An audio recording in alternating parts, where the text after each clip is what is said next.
Mesdames, Messieurs, soyez les bienvenus dans 52 minutes pour comprendre votre magazine d'enquête. Depuis quelques années, plusieurs chantiers ont été lancés en Côte d'Ivoire, lui donnant un nouveau visage. Ce soir, nous allons faire un gros plan sur le Bureau national d'études techniques et de développement, le BNET, qui, depuis plus de 40 ans, contribue à la réalisation des infrastructures de la Côte d'Ivoire. À Abidjan, pour ne citer que la capitale économique, plusieurs routes ont été construites, des ponts, des échangeurs, comme l'échangeur du carrefour Solibra ou le 3e pont. Plus de 1000 personnes travaillent chaque jour au BNET. Toutefois, vous êtes nombreux à ne pas comprendre quel est le rôle que joue le BNET en Côte d'Ivoire. L'une de ses missions est l'assistance conseil à l'État de Côte d'Ivoire dans la mise en œuvre de divers projets de développement. Alors, quelles sont les autres missions du BNET? En quoi est-il important dans la mise en œuvre et le suivi des travaux? Quel impact a-t-il sur votre quotidien? Quels sont les enjeux et les perspectives de cette institution? Ce soir, je vous invite à me suivre sur différents chantiers supervisés par le BNET à travers ce document inédit réalisé par les équipes de Soprod.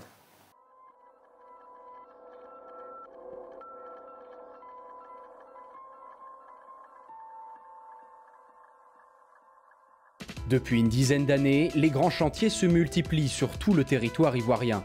Pour les mener à bien, l'État fait confiance à une entreprise d'experts en travaux, le Bureau national d'études techniques et de développement, le BNET. Sa mission, superviser et s'assurer de la qualité des travaux. Mais malgré 40 années de présence sur les chantiers, le rôle du BNET et ses 1000 employés reste incompris de la population. Bonjour monsieur. Oui. Excusez, vous allez me garer chez moi. Chez vous, c'est où? C'est dans 20 mètres ici. 80 mètres d'où? Chez vous, 20 mètres ici. 20 mètres, Oui. c'est où? Ici. Lorsque vous allez rentrer, excusez-moi, vous savez, ça fait plus de 10 mois que nous travaillons ici. Avant, là, la route n'était pas aussi jolie comme ça pour que vous ayez accès chez vous. Bref. On ne peut pas travailler, vous causer des désagréments. Aujourd'hui, là, on a dit de 10h à midi. Pardon, laisse-moi, je vais me garer, pardon. Vous allez où? Je vais chez moi ici, là, Oui. juste là où il y a le panneau stop. Là où il y a le panneau stop. Vous aviez été prévenu de ce qui se passe? Non. Non? Non. C'est la première fois que vous êtes bloqué sur ce passage? Non. Non? Manque d'informations, incompréhension, incivilité. Entre le BNET, la population et les entreprises de construction, les rapports sont tendus. Patrice Agouawé est ingénieur-chef de mission pour le BNET. Ce jour, boulevard de Marseille, dans le sud d'Abidjan, l'ambiance est électrique. Mais c'est pas normal, c'est ce que je suis en train de dire. Écoutez, mais on n'accepte pas, on s'en fout. Lui, il est qui? On s'en fout, il est qui? Moi, je vous dis, nous, on a été mandatés aussi. Il faut que les gens nous respectent. C'est pas de 10h, 14h là, qui va créer problème à qui? Ça fait plus de 10 mois que nous travaillons ici, mais nous permettons aux gens d'accéder aux résidences. Si on dit de 10h à 14h, c'est fermé. Que les gens acceptent? Où est le problème? 300 mètres de route bloquée de 10h à 14h, dans un secteur où la circulation est très dense. Plus de 9000 voitures passeraient chaque jour sur ce tronçon. Difficile dans ces conditions de faire appliquer les règles.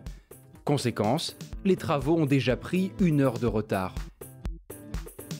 L'objectif principal de la mission de ce matin, c'est d'aller faire un essai pour se rassurer que le matériau que nous allons mettre sur la route, c'est-à-dire la couche finale que nous allons mettre sur la route et qui va servir de couche de roulement finale, il faut que nous allions faire un essai sur une petite planche pour s'assurer qu'elle respecte les normes exigées par le contrat. Et à partir de cela, nous allons maintenant l'exécuter sur l'ensemble de la route que nous sommes en train de construire. Tester les matériaux utilisés sur les chantiers, voici l'une des missions du BNET. Créé en 1978 par l'État de Côte d'Ivoire, le BNET a 3 missions principales. Assister et conseiller l'État ivoirien dans la programmation et la mise en œuvre de sa politique de développement des infrastructures, apporter un appui technique aux maîtres d'ouvrage pour la planification de projets d'infrastructures, assurer la maîtrise d'œuvre et de contrôle des travaux, de la conception à la mise en œuvre effective des projets. Patrice supervise 3 axes routiers. Sur l'un d'eux, il découvre un réseau de câbles électriques anarchiques qui n'apparaissaient pas dans les plans. Il faut les informer, ils vont venir voir. Ils n'ont pas venir assister à ça. Parce que s'ils n'assistent pas à ça, après, ils vont venir dire qu'on a gâté leur regard, on a cassé leur truc. Pourtant, c'était là et puis on est en train de rehausser. Voilà, vous avez vu, tout est nickel. On fait le ferraillage, il reste à coffrer et puis couler. Voilà. Donc ça, c'est des réseaux que nous avons découverts pendant les travaux de terrassement. Tout ça, ce n'était pas répertorié sur les plans d'exécution.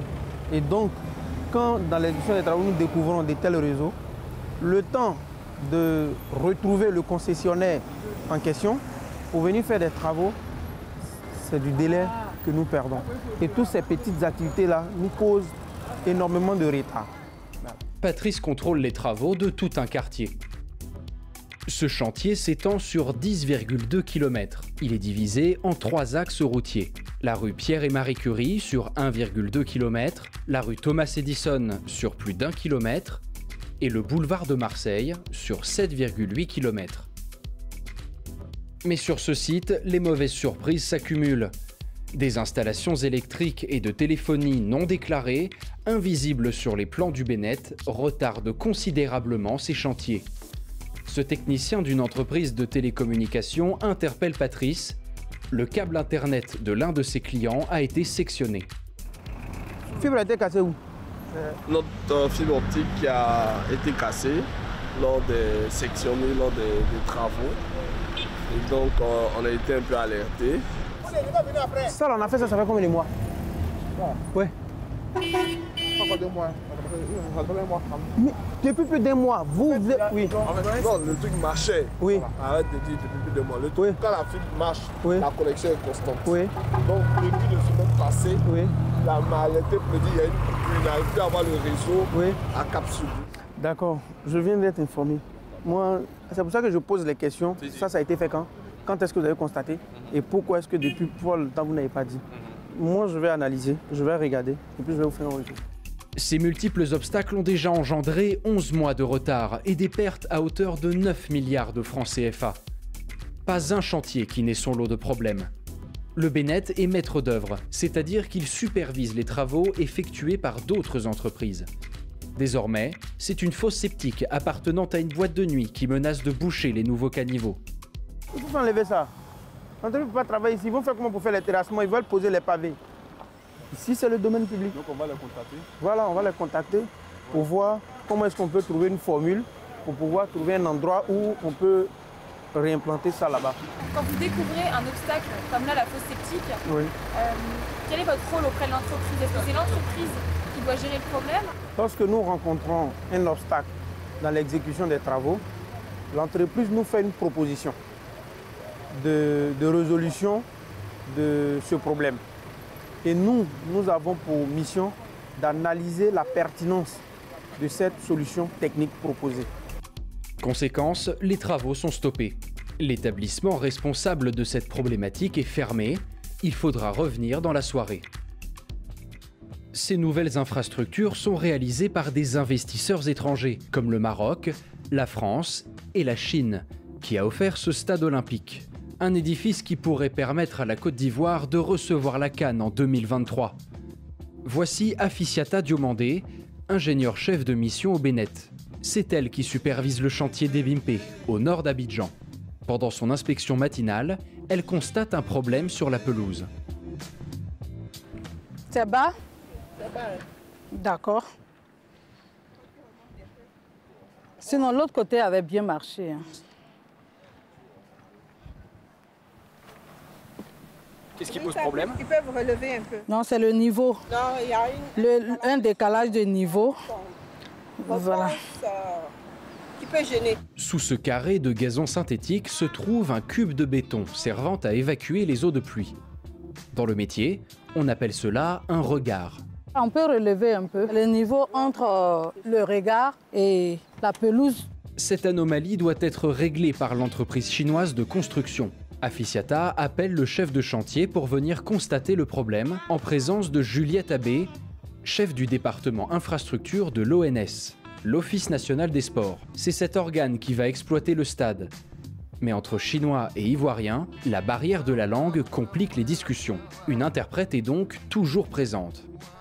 Florence, on a visité un peu les regards. Celui-là, c'est le premier regard qu'on a, le premier échantillon. Là, ça marche, mais les autres là sont plus bas. Plus bas.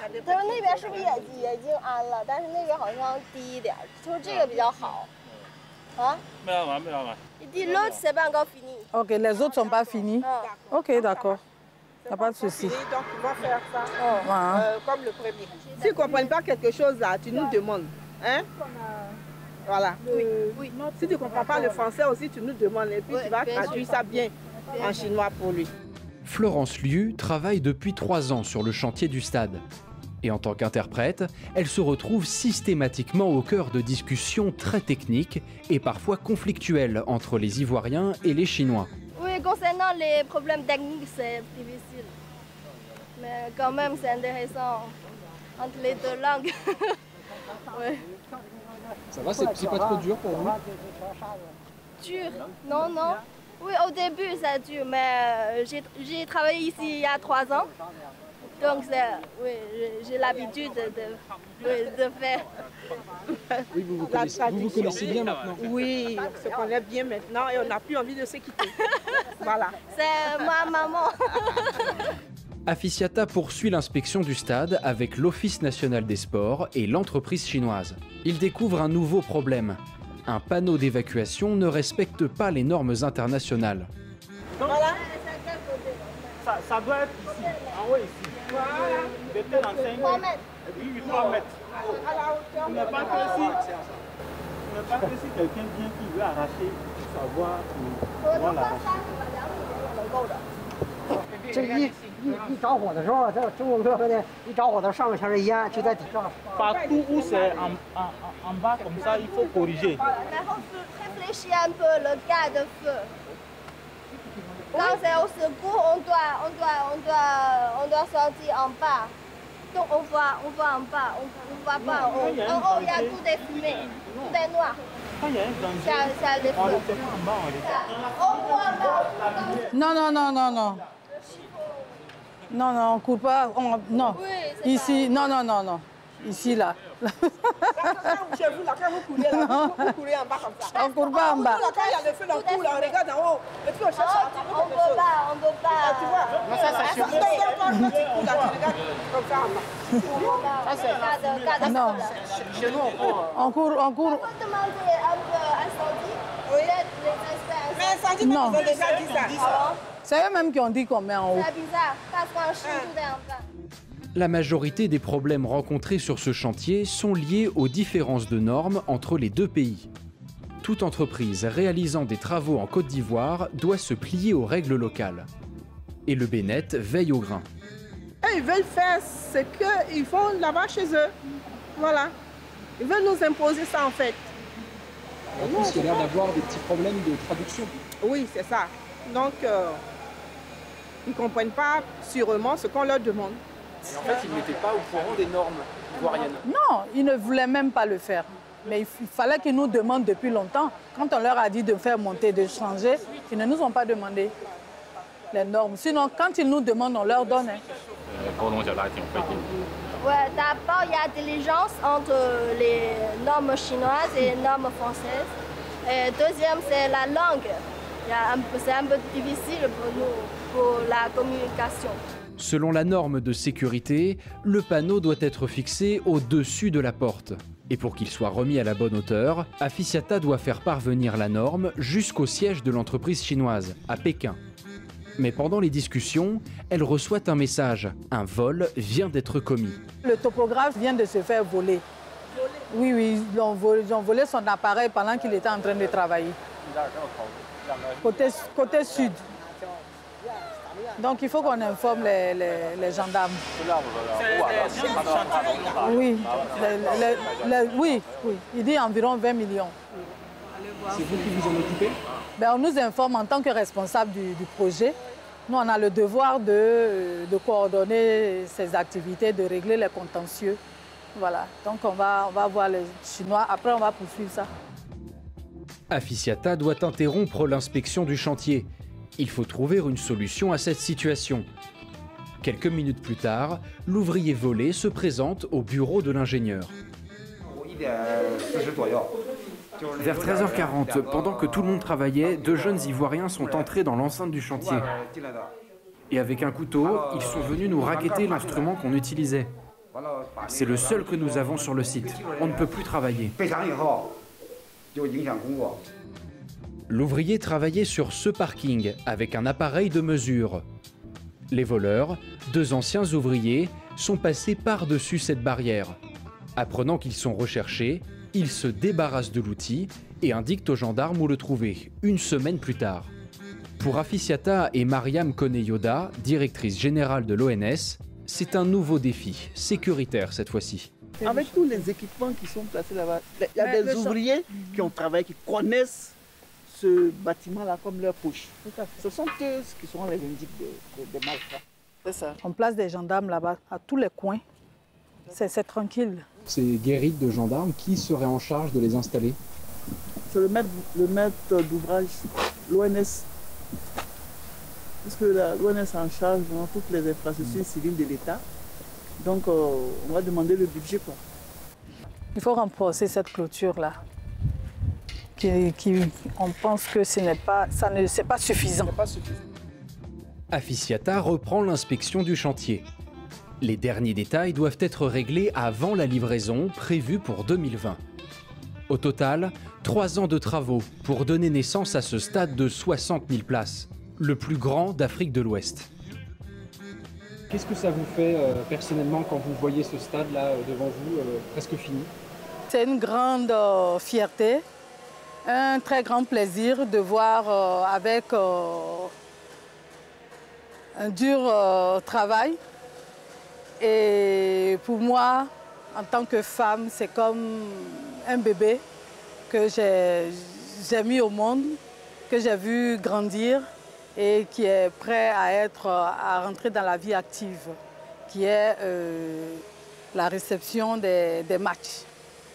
Voilà le sentiment que j'ai profondément. Livrer un tel chantier est un véritable chemin de croix, qui commence toujours ici, dans la commune de Cocody, à Abidjan. Nous sommes au siège du Bénet.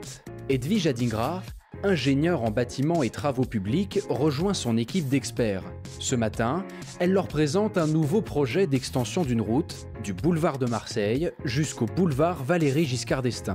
Le délai pour l'étude, c'est de 3 mois. Déjà, pour le moment, on a essayé de faire un plan pour délimiter la zone du projet. Donc, on vous enverra déjà ce plan et on envisage faire une visite de reconnaissance aussi pour mieux apprécier les contraintes.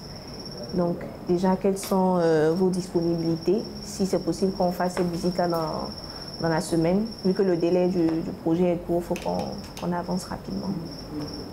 La première chose importante, c'est d'abord l'étude de trafic de Bouromanie. Donc on a besoin en toute urgence des retours de nos équipes de trafic, nos experts sociologues et environnementalistes sur les impacts potentiels qu'on va avoir. Autour de cette table, que des experts en infrastructure, environnement, énergie et bâtiments. Des ingénieurs qui doivent tenir compte des populations vivant aux alentours des chantiers afin de ne pas bouleverser leur quotidien. Pour le moment, on envisage déjà 2 options. Donc déjà au niveau, ici c'est le rond-point du carrefour Pergola. Donc on envisage 2 options. Soit aménager le rond-point et puis renforcer la route existante, ou une option où on passera sur la lagune pour rejoindre le carrefour ancien Koumassi, le carrefour de Lozère. Donc déjà, on a déjà échangé sur ces 2 orientations. On va regarder encore si on peut proposer d'autres options ou si ces options sont viables déjà. Donc vous allez recevoir déjà les esquisses de tracé pour que vous puissiez regarder aussi. Vous avez des questions? Oui, est-ce que les questions de connexion au boulevard jusqu'à Destin sont indiquées aussi dans les thèmes de référence en termes d'évaluation du fonctionnement du carrefour? Parce qu'on a quand même quelques congestions sur le boulevard Mitterrand et, excusez-moi, le boulevard jusqu'à Destin déjà. Si on doit faire une connexion sur le boulevard jusqu'à Destin, il faut véritablement avoir un point de vigilance sur le fonctionnement de la connexion au boulevard jusqu'à l'Esther. D'accord, bon, c'est en cela que lorsqu'on fera l'étude de trafic, on pourra mieux répondre à cette question. C'est pour ça que déjà on parle de deux options. Je veux dire, si on voit que c'est compliqué de se connecter au boulevard jusqu'à Destin, au niveau du carrefour Ozer, l'option sur la lagune, on va plutôt essayer d'aller vers le carrefour Aquaba. Cet élargissement des voies vise à décongestionner cette zone de la commune de Marcory, où le trafic augmente constamment. Les résultats qui seront produits dans 3 mois par ces experts permettront au chef de mission du Bénet de piloter les travaux. Nous sommes sur l'axe routier Abidjan-Bingerville. Ici, des travaux de réhabilitation et d'élargissement de la voie sont en finition. Avant de livrer le chantier, le laboratoire du Bénet doit évaluer la qualité des travaux. Pour cela, Yao Cabran, chef du laboratoire, prélève ce qu'ils appellent dans leur jargon des carottes de bitume. Les carottes vont servir à faire quoi? C'est quoi les carottes? Les carottes, si vous voulez, c'est des prélèvements de bitume. Voilà, ça veut dire que le bitume est déjà mis en œuvre. Donc on va venir, si vous voulez, couper une partie qu'on appelle des carottes pour aller faire des tests labo. Donc le test vise 2 objectifs. D'abord, voir l'épaisseur qui a été mise en œuvre et est-ce que ça respecte les cahiers des charges, est-ce que ça a été bien compacté. Le compactage consiste à resserrer les grains de bitume pour enlever les bulles d'air. Et comme le veut la norme, ces bulles d'air doivent atteindre 2% maximum du volume du bitume pour qu'il soit lisse et solide afin d'éviter les fissures. 5 couches composent une chaussée. La couche de forme qui solidifie le sol avec lequel elle est en contact. La couche de fondation et la couche de base jouent le rôle d'amortisseur et résistent aux charges. Vient ensuite la couche de liaison qui sert à coller les couches entre elles. Et enfin, la couche de roulement, la partie supérieure de la chaussée. Pourquoi vous faites plusieurs prélèvements sur la même voie? Pour plusieurs raisons. Non seulement la couche n'a pas été mise en œuvre le même jour, donc c'est plusieurs jours. Donc ça veut dire qu'il peut arriver que la production d'aujourd'hui n'est pas la même qualité que la production d'hier ou bien de demain. Oui. Deuxième raison, chaque 500 mètres, on fait un prélèvement, en fait, pour être plus dans la sécurité. Parce que si je fais un seul prélèvement, qu'est-ce qui prouve que où j'ai fait, le reste c'est bon. Ah, on a fini. Donc je souhaiterais que demain, les tests se fassent de manière contradictoire. C'est-à-dire qu'en présence de l'entreprise. Voilà, donc on va placer ça à 9h au labo central. La présence de l'entreprise d'exécution des travaux est obligatoire afin que les résultats soient incontestés. Rendez-vous est donc pris le lendemain à 9h. Retour sur le boulevard de Marseille. Nous retrouvons Patrice, chef de mission au Bénet. Il attend un chargement un peu particulier. Dans ce camion, un matériau venu d'Allemagne, utilisé pour la première fois en Côte d'Ivoire. Faites attention, c'est la géogrille. C'est un matériau d'anti-fissure que nous mettons entre 2 couches bitumineuses pour éviter le faïençage du revêtement. C'est-à-dire les fissures? Les fissures dans le revêtement. Afin de solidifier la route et empêcher la formation de cassures, la géogrille est placée entre la couche de base et la couche de roulement, celle sur laquelle les voitures vont rouler. Chaque mètre carré coûte 3 500 francs CFA. Sur le chantier, l'arrivée de la géogrille est un événement. Si les tests sur ce tronçon s'avèrent concluants, ce matériau pourrait être une solution durable pour retarder la dégradation des routes. Vous voyez ce camion, c'est le camion qui transporte la bouillie, c'est-à-dire la colle. Nous l'appelons l'émulsion, c'est la colle que nous mettons sur le sol support pour que l'autre matériau que nous mettons dessus puisse s'adhérer. Et voilà. Et donc nous allons répandre cette colle-là sur le support que vous voyez. Et après avoir répandu cette colle, nous allons dérouler la géogrille. La pose de la géogrille est une étape délicate pour les ouvriers qui ne connaissent pas ce matériau. Pour que le tapis soit bien plaqué, il ne faut surtout pas que des bulles d'air se forment à la surface. Lorsqu'il y a des bulles d'air dans le matériau déroulé, nous utilisons les balais pour chasser ces bulles d'air-là, pour que le matériau se colle spécifiquement très bien avec le support sur lequel on va tirer l'enrobé. Grâce au travail d'une dizaine d'ouvriers, 300 mètres de géogrille ont été disposés en moins d'1 heure. L'opération est réussie, de quoi réjouir Patrice. Nous passons à quelle phase là? D'accord, nous sommes à la dernière phase. La phase de l'exécution de l'enrobé, c'est-à-dire le dernier revêtement sur lequel les usagers vont rouler définitivement. C'est à cette phase-là que nous sommes. Raison pour laquelle vous voyez que nous commençons à sourire un peu, parce que nous sommes au bout de la chaîne. Acheminé par camion, le bitume est déversé sur la géogrille à une température moyenne de 150 degrés. Romari, il y a qui pour sabler avec eux? Qu'est-ce que ça vous fait, monsieur Agbouaoué, de voir la route là comme ça qui s'établit au fur et à mesure, même si c'est un test? Je suis un peu tendu, mais ça commence à aller. Voilà. Pourquoi vous êtes tendu? Oui, parce que je suis à la dernière couche et j'ai pas droit à l'erreur. C'est la perfection totale. Parce que dès qu'on a un petit souci ici, même si tu corriges, ça laisse une petite imperfection derrière. Et donc, je veux finir avec les détails près. Une finition impeccable. Voilà, c'est pour ça que je suis juste tendu. La géogrille est une technologie de pointe qui représente une avancée majeure dans la construction des routes.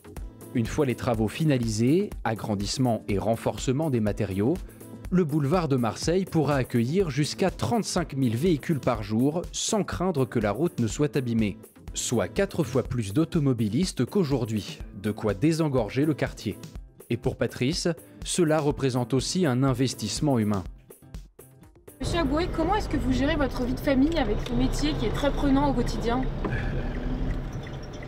C'est vrai, notre métier il est très prenant et il est difficile de pouvoir être présent à 100% à la maison. C'est quoi le plus compliqué pour votre famille, justement? Le plus compliqué pour ma famille, c'est de ne pas me voir au quotidien.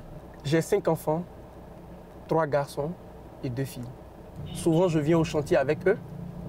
Les week-ends où ils ne vont pas à l'école, je viens au chantier avec eux. Je viens leur expliquer, voilà ce que papa fait. C'est pour cela que papa n'est pas là. Donc, j'essaye de leur faire comprendre que le plus important, c'est de travailler pour le bénéfice de nos prochains. La journée n'est pas terminée pour Patrice, qui devra revenir de nuit pour contrôler l'avancée des travaux. Yopougon GESCO, laboratoire central géotechnique du Bénet. Nous retrouvons Yao Cabran, le chef du laboratoire qui a fait des prélèvements sur la route de Bingerville. Il est en compagnie d'un représentant de l'entreprise d'exécution des travaux. Monsieur Cabran, on vous retrouve aujourd'hui avec les prélèvements. On va passer aux analyses, c'est cela? Oui, c'est ça, effectivement. Comme je l'ai dit hier, qu'aujourd'hui, les essais allaient se faire de manière contradictoire. C'est-à-dire que simplement, on va faire les essais ensemble et les résultats issus de ces tests-là seront un consensus. Voilà, c'est-à-dire nous tous, nous sommes d'accord, nous allons signer le PV ensemble. Donc lui, c'est M. Amemou. Donc c'est avec lui que nous allons suivre les différents tests. La première vérification que nous devons effectuer, c'est d'abord l'épaisseur. L'épaisseur. Pour voir si c'est bon. Si non, est-ce que c'est ce qui a été demandé dans le marché qui a été mis en œuvre? D'accord, donc les normes. Les normes. Voilà. Okay. Et le deuxième test que nous allons faire, la deuxième mesure, c'est de déterminer la masse volumique des différentes éprouvettes. On va faire les essais ensemble et les résultats issus de ces tests-là seront un consensus. Voilà, ça veut dire nous tous, nous sommes d'accord, nous allons signer le PV ensemble. Selon le cahier des charges du Bénet, la hauteur du goudron doit être de 6 cm et le compactage supérieur ou égal à 98%. C'est-à-dire que dans le goudron, il doit y avoir 98% de bitume et 2% d'air. Ici, nous sommes dans quelle salle? Ici, nous sommes dans ce que nous appelons communément notre salle de noir. En fait, tout ce qui est noir, on appelle noir tout ce qui est enrobé. Ce que les gens appellent communément le goudron. C'est ici qu'on fait les tests sur le goudron. Les carottes de goudron seront analysées sous toutes les coupes, en commençant par mesurer la hauteur. Moyenne 15,08. 15,08. Ok. recoller Qu'est-ce que représentent les mesures que vous êtes en train de prendre? Nous sommes en train de prendre la hauteur de la carotte. Donc, comme c'est... Vous voyez que souvent la surface de contact n'est pas forcément lisse. Voilà, donc on prend 6 mesures et on fait la moyenne. Donc c'est la moyenne qu'on retient qui représente... La moyenne doit correspondre à des normes également? Non. Ici, ce qu'on contrôle ici, en fait, si vous voulez, c'est pour vérifier les exigences du marché. Le marché a demandé 6 cm. Est-ce qu'il y a eu vraiment 6 cm qui ont été mis en œuvre? Veiller au respect des normes, c'est le rôle du Bennett dans ce laboratoire. La hauteur enregistrée, place à la pesée, qui se fera aussi dans l'eau afin de tester la résistance du matériau en cas d'intempérie. On va faire une deuxième série de pesées, mais cette fois-ci, l'autre pesée qu'on a fait, vous avez vu que c'est par-dessus de la balance. Ça, c'est pesé à l'air libre. Maintenant, nous allons faire une deuxième pesée qui sera une pesée hydrostatique. Ça veut dire qu'on va peser la même éprouvette accrochée sous la balance et dans l'eau.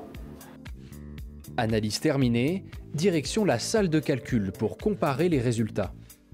Tous les calculs sont finis. Est-ce que les résultats répondent aux normes que devait respecter justement la structure de construction?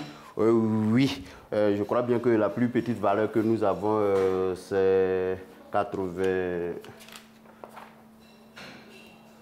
on a une valeur 96 ici.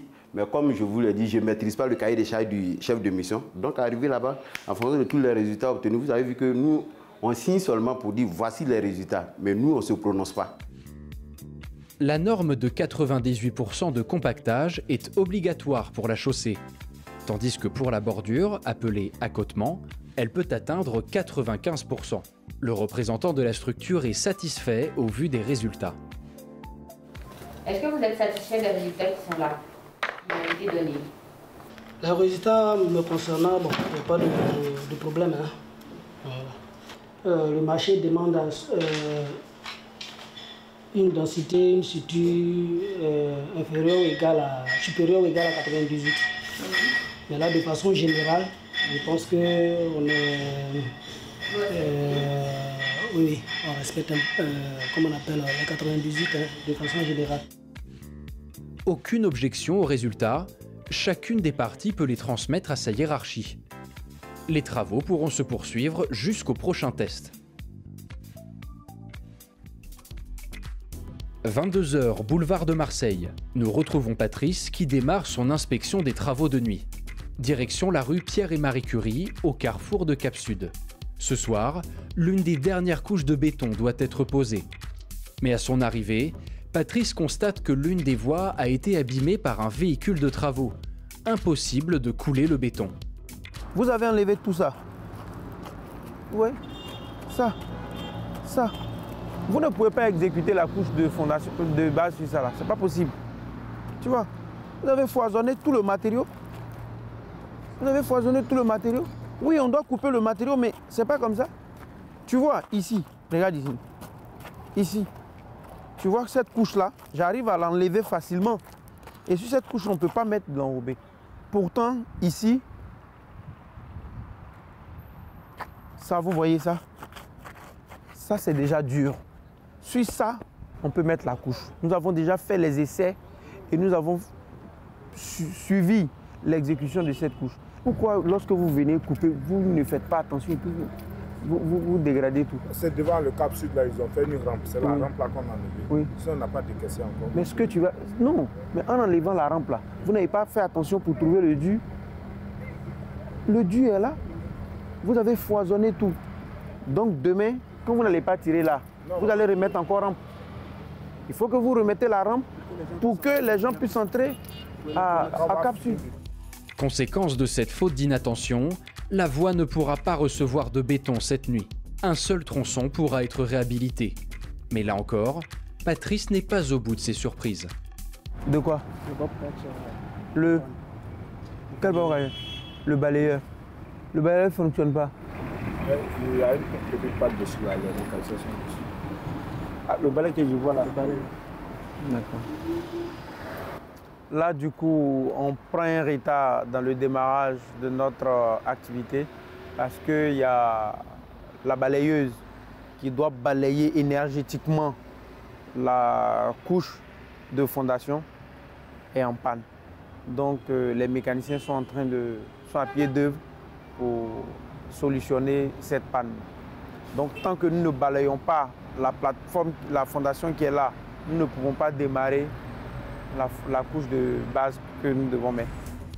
Le chantier est à l'arrêt et faute d'engins fonctionnels, les ouvriers balaient la chaussée à la main. Sans cela, impossible de poser le bitume. De leur côté, Patrice et un collègue en profitent pour s'éclipser. Ils se rendent sur le chantier stoppé dans la matinée à cause d'une fosse septique non répertoriée. Reste à rencontrer les propriétaires de l'établissement en cause. Tu vois déjà? Non, je ne sais pas où on va placer ça. Ouais. Comment? Je sais qu'on va placer ça quelque part là-bas, c'est bon ou bien? Il faut que ça quitte carrément ici. Ah, donc je mets ça à l'intérieur. Ça c'est le trottoir, il faut que ça quitte carrément. Parce que nous, vous avez vu les machines qu'on envoyait, nous. On a commencé à faire des travaux de terrassement. Donc quand on va même pour aller en bas, on va enlever. Alertée par l'arrivée du Bennett, la gérante de l'établissement vient à leur rencontre pour avoir des explications. Désarmée, elle met Patrice en relation par téléphone avec la propriétaire. Après quelques minutes d'échange, un compromis a été trouvé. Elle m'a dit que est-ce qu'on doit enlever ça absolument cette nuit? Je lui ai dit non. On vous accorde la journée de demain jusqu'au samedi matin pour qu'on puisse le déplacer. Vous étiez au courant qu'il y avait un problème avec la fosse septique? Non, moi je ne suis pas au courant. On n'a pas reçu de convocation. Si on avait reçu de convocation, de la manière qu'elle a commencé à aménager le bas, elle a dû annuler ça. Ouais, voilà. C'est tout à l'heure que nous on a su que il y a un problème. C'est pourquoi directement, automatiquement, nous l'avons empilé. Alors que sur cette parcelle devait être créé un trottoir et réaliser des travaux d'assainissement, il a fallu attendre 10 jours pour que la propriétaire de l'établissement veuille bien déplacer sa fosse septique. Durant tout ce temps, et par manque de considération pour le travail du Bennett, aucun travaux n'ont pu être exécutés sur cette parcelle. De retour sur l'autre chantier, Patrice et son collègue ont une bonne surprise. La balayeuse a été réparée. Mais ce n'est que 24 heures plus tard que le bitume pourra enfin être posé. 24 heures plus tard, il revient sur le chantier. Entouré de ses équipes, il supervise la pose du bitume. Désormais, cette voie est prête à recevoir la couche finale. Les travaux touchent à leur fin.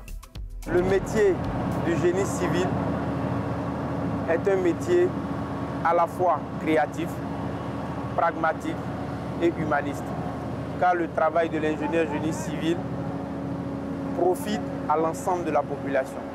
Et lorsque le client, la population seront satisfaits de la qualité des travaux, nous pourrons dire mission accomplie pour le BNEF. Livrer un chantier est un véritable parcours du combattant.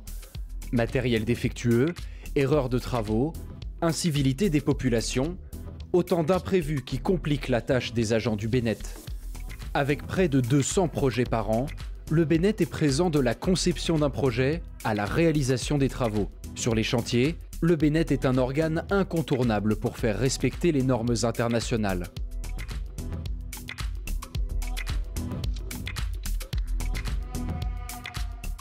Construction de routes, réhabilitation de ponts à travers la Côte d'Ivoire. Pour en parler ce soir, le directeur général du Bureau national d'études techniques et de développement, le BNET, nous reçoit. Bonsoir, monsieur le directeur général. Bonsoir, madame. Monsieur Kinapara Koulibaly, vous supervisez à travers la Côte d'Ivoire plusieurs travaux de développement. Nombreuses personnes ne comprennent pas ce que le BNET fait en réalité. Qu'en est-il? Le BNET est aujourd'hui l'héritier de la direction et contrôle des grands travaux, la DGTX, qui a été créée il y a un peu plus de 40 ans maintenant. Les principales missions du BNET sont des missions d'assistance à maîtrise d'ouvrage et des missions de maîtrise d'œuvre. L'assistance à maîtrise d'ouvrage, il s'agit de conseils techniques.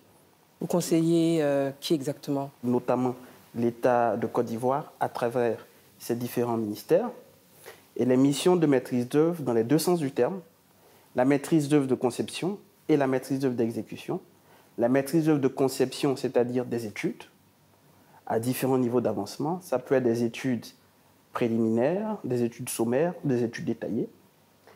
et la maîtrise d'œuvre d'exécution, c'est-à-dire le suivi et contrôle des travaux pour le compte d'un maître d'ouvrage. Pour être plus précis, c'est de s'assurer qu'une entreprise respecte le cahier des charges qui lui a été donné pour respecter la qualité, les délais et les coûts d'un projet. Comment vous suivez ces travaux et comment vous êtes sûr que ces travaux sont faits dans le respect des normes édictées?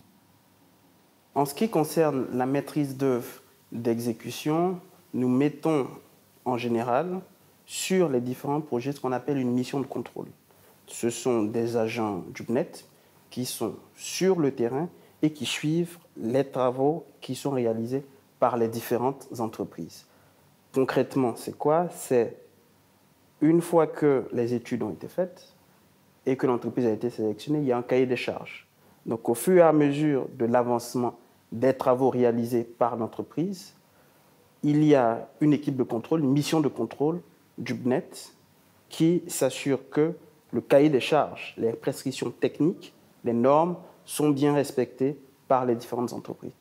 Chiffre d'affaires pour l'année 2019, 30 milliards de francs CFA. Combien de routes avez-vous construites ou réhabilitées durant cette année 2019? Le BNET a travaillé sur l'année 2019 sur un peu plus de 150 projets dans tous ces domaines d'activité. Donc le BNET ne travaille pas que sur des routes. Le BNET travaille dans différents domaines, donc le bâtiment, l'urbanisme, l'aménagement territorial, le transport et ses infrastructures, donc les routes, l'environnement, l'agriculture, l'information géographique et les études économiques et financières. Donc c'est sur tous ces projets, tous ces types de projets sur lesquels nous intervenons. En ce qui concerne le secteur spécifique des routes, le BNET a travaillé pour le compte du maître d'ouvrage qui est le ministère de l'équipement et de l'entretien routier travaille sur une trentaine de projets sur toute l'étendue du territoire national à Abidjan et à l'intérieur du pays qui correspondent à un linéaire cumulé d'un peu plus 500 km. Certaines routes ont plus de 40 ans.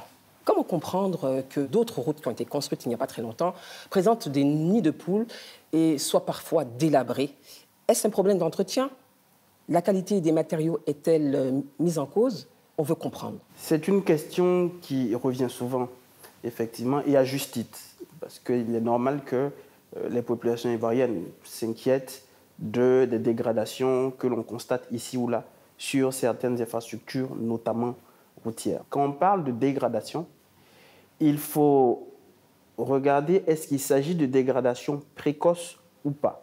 Une infrastructure routière, notamment, est conçue pour une durée de vie.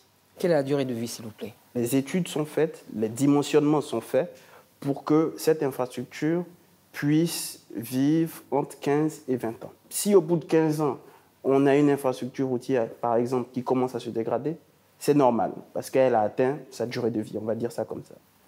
Dans les cas où il s'agit donc de dégradation précoce, les causes peuvent être multiples. Lesquelles? Est-ce qu'il s'agit des problèmes qu'il y a eu lors de la conception, lors des études? Est-ce que les études ont été faites correctement? Est-ce que lors de l'exécution des travaux, est-ce que l'entreprise a travaillé correctement? Est-ce que la mission de contrôle a fait un contrôle de qualité? Et enfin, est-ce que dans la vie de cette infrastructure, dans la vie de cette route-là, pour donner cet exemple, est-ce qu'elle a été utilisée comme elle devrait? Une infrastructure routière qui est conçue pour durer 10, 15, 20 ans, si on se rend compte aujourd'hui qu'au bout de 6 mois, 1 an, elle se dégrade, il y a des sanctions qui sont prévues qui peuvent aller jusqu'à l'interdiction de marché public pour des entreprises ou pour des bureaux d'études. S'agissant donc des infrastructures, on aimerait savoir comment les marchés sont passés. Donc le process classique est de faire un appel d'offres pour sélectionner un bureau d'études qui va réaliser des études.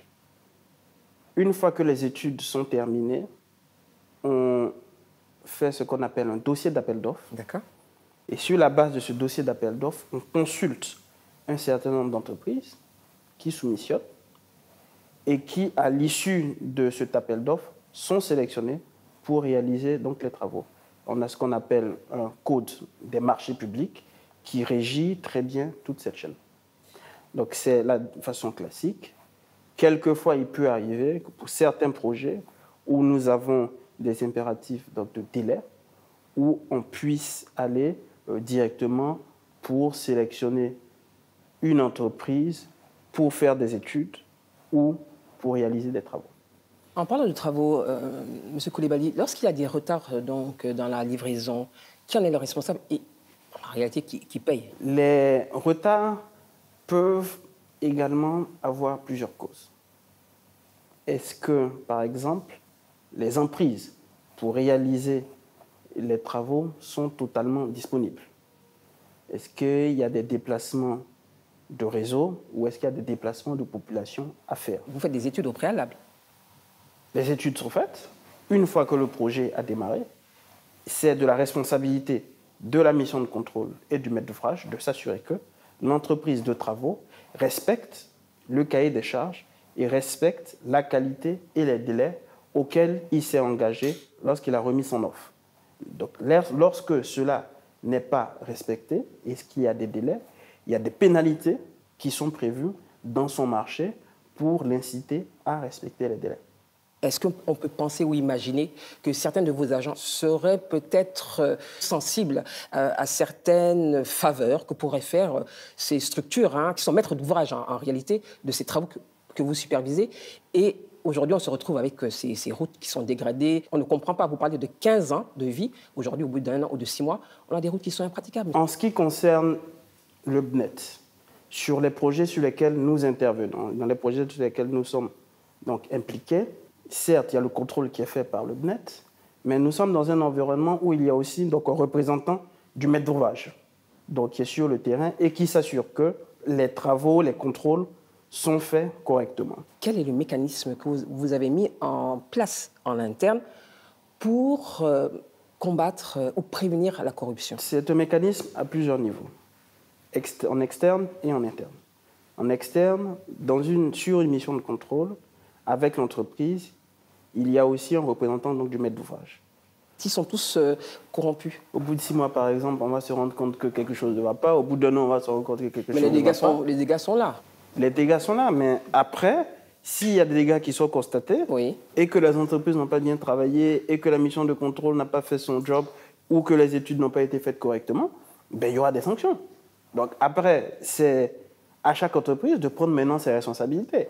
Est-ce qu'elle veut jouer la roulette russe, graisser la patte à tout le monde et puis à la fin être interdit de marcher en Côte d'Ivoire? Et ce n'est pas pour dédouaner le BNET. Je pense qu'il y a beaucoup de mythes autour de la corruption à gauche, à droite. Ça peut arriver, je suis d'accord. Monsieur Coulibaly, votre secteur, le secteur des travaux publics, vous savez que je ne veux pas dire qu'il est gangréné, mais il y a quand même beaucoup de corruption. Il y a le gros marché, c'est beaucoup d'argent. Ce n'est pas un mythe. Il y a beaucoup de c'est peut-être des rumeurs, peut-être qu'elles sont, je dirais, grossies, mais il y a quand même des faits. Ne me dites pas que vous ne l'avez jamais entendu. Je l'ai entendu. Et c'est la raison pour laquelle, comme je vous ai dit, j'ai mis en place, en tout cas en interne au BNET, un certain nombre de mécanismes pour s'assurer que s'il y a des cas de corruption qui sont avérés, c'est la tolérance zéro qui est appliquée au sein du BNET. Sanction. Sanction automatiquement. Quelqu'un qui détourne de l'argent, est-ce que le renvoi est une sanction en tant que telle? Sur le plan pénal, il n'y a pas quelque chose à regarder de ce côté? Vous détournez de l'argent, que ce soit de l'État ou d'une entreprise. C'est du vol. En ce qui concerne le BNET, c'est le renvoi. Oui. Ensuite, les juridictions, je laisse les juridictions compétentes se prononcer sur qu'est-ce qu'elles voudraient faire. Donc, le cas échéant, vous pourriez vous porter plainte? Ou le maître d'ouvrage pourrait porter plainte contre tel ou tel individu, bien entendu. On est un peu surpris de voir que ce sont les multinationales qui remportent la majorité des marchés ou qui sont en majorité sur le terrain. N'y a-t-il pas d'entreprises locales qui gagneraient également à être à vos côtés ou sur ces marchés? Vraiment, c'est un constat qui interpelle. Je dirais aussi que cela dépend. Cela dépend des projets, cela dépend des financements sur les différents projets et comment est-ce que les entreprises sont sélectionnées. Vous avez, par exemple, vu lors de votre reportage que sur le projet donc, du boulevard de Marseille, c'est une entreprise ivoirienne, donc la route africaine, qui intervient. Donc, oui, en majorité, ce sont les multinationales. Donc, oui, le gouvernement est bien conscient de cette problématique et travaille pour pouvoir développer des champions nationaux, comme on dit, pour qu'il y ait de plus en plus d'entreprises ivoiriennes qui participent donc à ces grands projets de développement. Mais c'est un processus et je pense que nous y arrivons.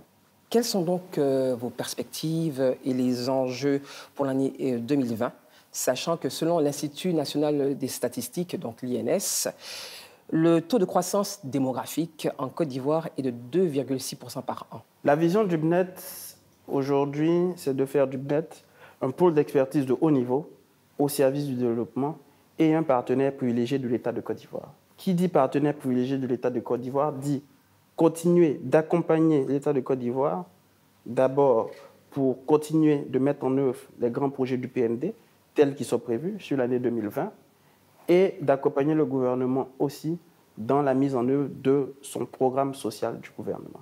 Pour l'année 2020, le BNET aujourd'hui assure la maîtrise d'œuvre pour le prolongement de l'autoroute de Yamoussoukro à Bouaké. Il s'agit d'à peu près 120 km d'autoroute qui sont en train d'être construites. Et lorsque cette autoroute sera construite, on partira de Yamoussoukro à Bouaké en 45 minutes au lieu de 1h30, 1h45 aujourd'hui. Une fois que cette autoroute sera terminée, qui va changer le quotidien de la vie des Ivoiriens. Le BNET travaille aussi sur les grandes infrastructures qui sont prévues dans le cadre de la Coupe d'Afrique des Nations en 2023. Pour rappel, il y a des infrastructures sportives et des infrastructures en termes d'hébergement qui sont construites dans les villes qui vont abriter cette Coupe d'Afrique des Nations, San Pedro, Abidjan, Yamoussoukro, Bouaké et Korogo. Voici quelques projets sur lesquels le BNET travaille et continue d'accompagner l'État de Côte d'Ivoire. Merci, M. Koulibaly, de nous avoir reçus ce soir au BNET. Je vous remercie.